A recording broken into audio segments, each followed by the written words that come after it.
could mean that guys like Lawrence Okoli, and especially if it's your right eye, if Jake's getting hit in his right eye, that usually would mean that he's getting jabbed, because that jab in orthodox would come out from the left hand on the right eye side.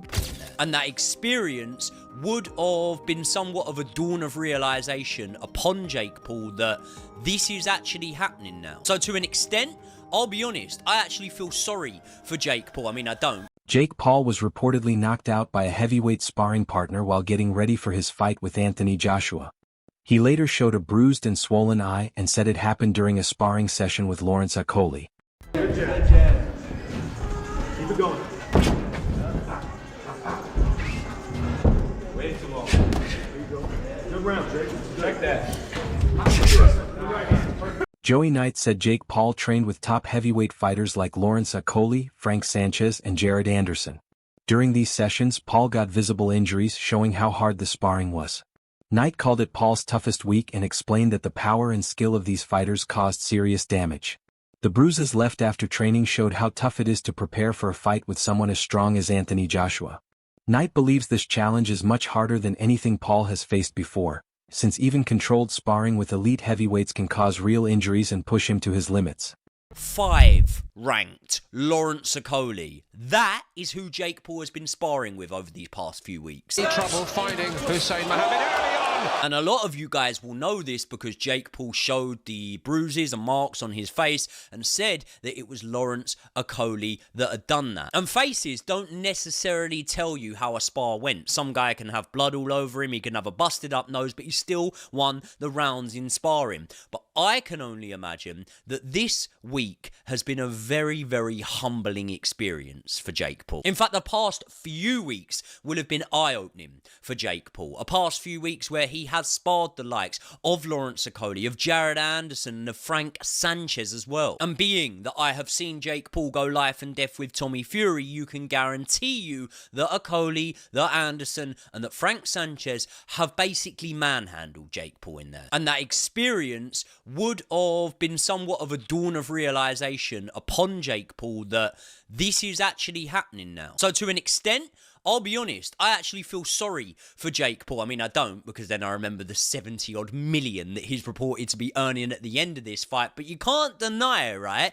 that in a world where these almost fantasy fights and whatnot are making such a shitload of cash, that Jake Paul's probably being paid in line for this fight, actually. And the reason I say he's being paid in line is because I really don't think it takes a genius to work out where I'm going with my prediction for this fight. And that is obviously, no, in fact, drum roll, please.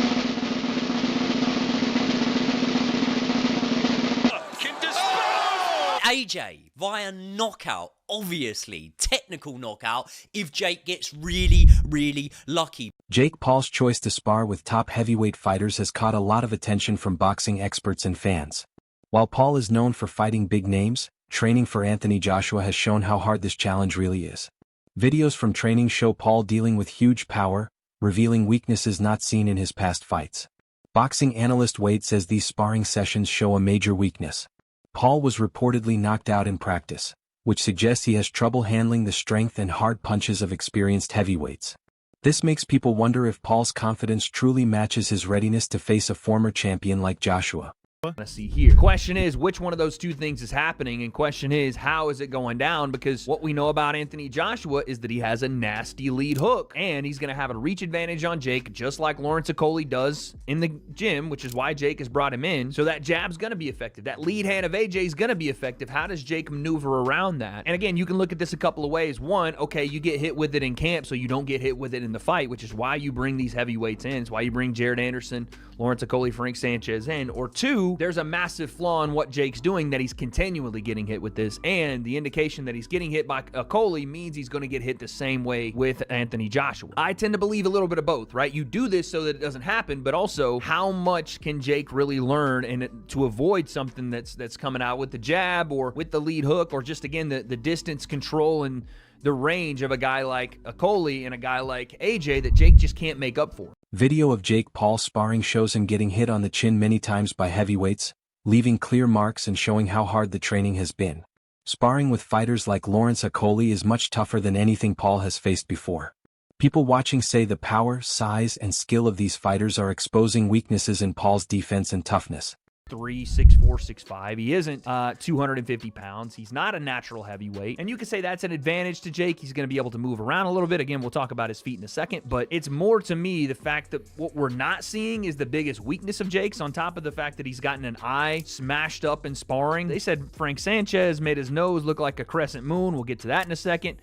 Lawrence Okoli is giving him a freaking shiner in sparring. So again, you could say that's great work from Jake to be able to have these high-level guys come in, but you also have to admit that he's getting hit, and he's getting hit a lot by guys that aren't Anthony Joshua in terms of their skill and ability, or at least not at the highest level that AJ has been to. So, but we brought in world champion heavyweight sparring partners, guys who are 270 pounds, 250 pounds, sparring them, has been insane. I still got the remnants of I see you taking a little shot there. I like that you're taking those shots, though. Have to eat them. Castillo, a well-known analyst, speaks honestly and says fighting Joshua will be very brutal for Paul. He believes that even with hard sparring, Paul has very little chance of handling Joshua's knockout power. Castillo says that if Paul lasts even 3 rounds, it would be a big achievement. The message is clear. Training with heavyweights helps, but it cannot fully prepare someone for the constant pressure, skill, and power of a top former champion. The difference between influencer boxing and a real world-class heavyweight fight is huge. Now, I think it could go, honestly speaking, if Jake can last 3 rounds, in a way he's kind of won a mental victory, because I'll be real, I think everybody's expecting AJ to come there and blast them out in 1 round. But I think a moral victory would be if Jake just lands 1 stun punch on him. That would be good enough for him. But kudos to Jake Paul for even doing this, because honestly speaking, I'm not going to lie to you, one of the greatest moments that I've witnessed in boxing history, and I know Jake Paul is obviously an influencer, and I'm a boxing fan. I love boxing. So this is a bit weird to say that this is quite a huge moment, but just when he came out last year, and he came out with his brother, and he came out on a little rider, I got goosebumps, because in that moment I said to myself, how can anybody watch this and not feel like dreams can't come true? He must even surprise himself looking at that and think to himself, how on earth am I even here fighting Mike Tyson? And one more thing, even speaking of that, I give him a lot of respect for not knocking out Mike Tyson, because he could have. And so I respect him for that. So against AJ, and for AJ as well, AJ gets a lot of flack, but at the same time, I think AJ's he's about 35, 36, 37 right now. He doesn't really have anything else to prove right now. So why not cash out with a big fight against Jake Paul? He deserves it. Simon Jordan and a TalkSport host talked about Joshua's one-punch knockout power and how it makes the fight much more dangerous for Paul. The match is starting to look less like an exhibition and more like a real risk. Experts say Joshua's power is real, proven by his past as a heavyweight champion with great timing and skill. Paul's sparring with heavyweights is meant to prepare him for these moments. Still, many agree that training is very different from facing a full-force champion in a real fight. Yet. And having Anthony Joshua in front of you, I really hope it doesn't go to that end, but it's a very, very dangerous fight. You actually just said that if the fight goes ahead, do you believe then that this fight won't go ahead? Because there's many people that do. I mean, I think it goes ahead, but I don't know what Jake Paul is thinking, to be honest, because you're talking about someone that is 2 times heavyweight champion of the world. Is someone that actually have got a one-punch knockout power. He understands range, he understands positioning, he understands how to set you up. He's a bigger man, he's a stronger man. I don't know where, for me, yes, that I'm thinking the worst, but I want to be positive, and I really hope that both of them goes home safe with plenty of money. But looking statistically and the professionalism of the sport, I don't see the fight going past 2 rounds. Well, interestingly, when we're recording this show, it's been announced, and it'll come after, our show will come out afterwards, that Jake Paul is doing an announcement this afternoon at, I think, something like 2 o'clock our time. So who knows what that's likely to be. Interestingly, I spoke to Eddie Hearn when the fight was first announced to try and get the take of what this really was. And his belief, Eddie's belief, and whether you subscribe to Eddie's views on this, is that he genuinely believes that Jake Paul doesn't know what he's walking into, doesn't seem to have a regard for what he's walking into, is slightly deluded about it, thinks that Anthony's a bit chinny, and thinks he has a chance in this fight. Now, I don't know about you boys, but unless you've lived under a stone, you know that Anthony Joshua can punch. The only debate about Anthony Joshua is not the physicality of Anthony Joshua, it's the psychology of him. There's going to be no psychological damage to Anthony Joshua when he walks in against Jake Paul. This has jeopardy written all over it, doesn't it? I think from Jake Paul's side, I think For Jake Paul, physically. Yeah, I think that Jake Paul, though, is actually deluded enough to believe that if he gets inside, that he's got... Is he? He must be, Simon, otherwise the fight wouldn't be going ahead. Yeah. He truly believes that he can win this fight. David Hay shares his view on Paul's mindset, saying Paul may think he can use the same plans that worked in past fights. Hay says picking Paul to win would mean believing in very unlikely outcomes, like a strange decision that ignores the skill gap. Experts say Paul sparring with heavyweights is brave but risky. It can help him learn to handle power and last longer, but it also shows the big gap between training and real fighting. When Paul faces Joshua, he will meet challenges that no sparring can truly copy. Hey, Paul, I didn't think that was possible, but it is, and it's happening. And my initial thoughts were, Andy's just going to blast him out as soon as he hits him. He's going to just punch his head in and knock him out. That was my initial thoughts. See what I was sitting ringside when Anthony Joshua annihilated Francis Ngannou. Now Ngannou's not a boxer, but he is a fighter. He's a big lump. He knows what it takes to take punches. He was a lot more than that going into the fight with Anthony Joshua. He'd just beaten, on my opinion, and knocked down Tyson Fury, who was champion at the time. So I don't think that fight is a close representation of what Jake Paul brings to the table, because Anthony Joshua was going into that fight against someone who looked like they just beat Tyson Fury. So although on paper Ngannou didn't have any credentials in boxing, he had the physicality, the size, the strength, and all of that cage fighting background to somehow put together an amazing 10 rounds with Tyson Fury and lose a close fight. So Anthony Joshua went into the Ngannou fight on his best form. He went into there with that fear factor where he didn't want the performance Tyson Fury had. He wanted to really impress. So he obviously tuned right in for that fight, and the results were clear to see. Is Anthony Joshua going to go into this fight with Jake Paul with the same mindset after seeing him beat on points a 58-year-old Mike Tyson? My opinion is no. I think he feels zero fear in this fight.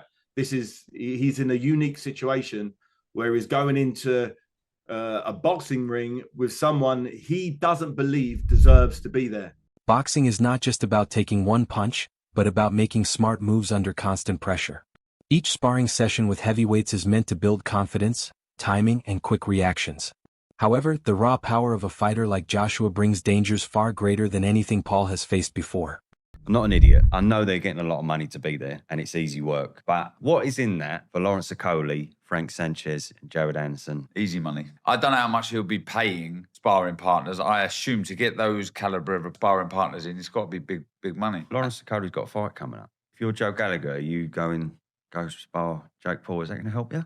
No, absolutely not. Are you going to get a bit of profile from it, perhaps? People are going to hear your name? Yeah. Does that help? I mean, we're going to spar with Kessler, and I got £500 or euros for the week. It was the hardest money I've ever earned in my life. How much did you learn from? Yeah, me, bundles. Yeah. What's Okoli learn? I don't get it. No. I do get it, the money. But when you got a fight coming up, I'm thinking, really? Are you going to get anything out of that sparring that's going to help you in your fight? Maybe you are. Maybe I'm just completely diminishing Jake Paul's ability, but I'm struggling.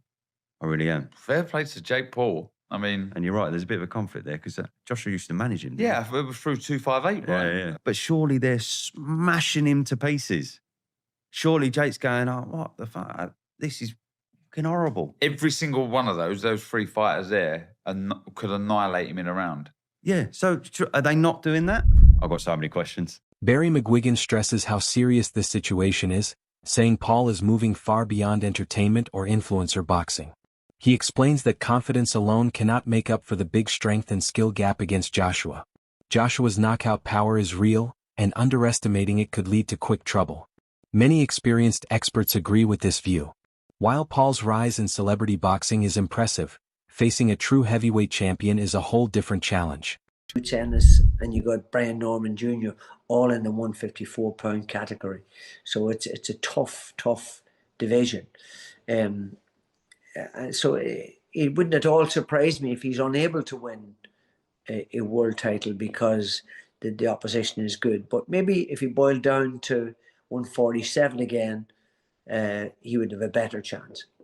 Last thing I want to ask you about, Barry, is the big news regarding Anthony Joshua and Jake Paul. One of the biggest quotes, two of the quotes that stuck out to me was that David Hayes said, that fight could be Jake Paul's last day on earth. And I think Gareth A. Davis has described it as a freak show. Some people are saying, AJ's grabbing the bag. There's nothing wrong with that because anybody else, if they got offered that kind of money, they would do it.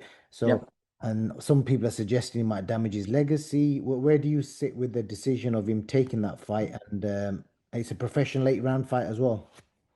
Yes, it's a highly dangerous fight for Jake Paul.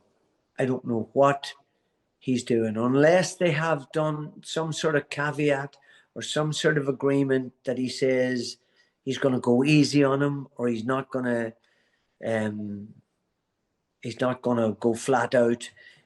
But, I've been tossing this up and down in my mind and trying to figure how and under God, when he had agreed to fight someone like Tank Davis, who is, several divisions below him, that's more like what Jake Paul does. And then he goes from there to fighting Anthony Joshua. I mean, just look at what happened to Francis Ngannou, who's a big, athletic, tough guy and had gone 12 rounds with Tyson Fury and given him a real ding-dong.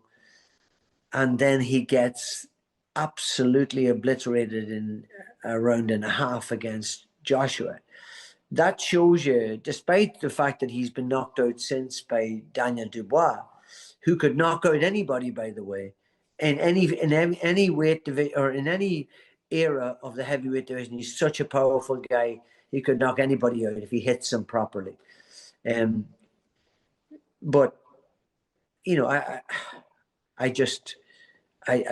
just seems utter madness and utter madness. That's all for today's video. Stay tuned and see you next time.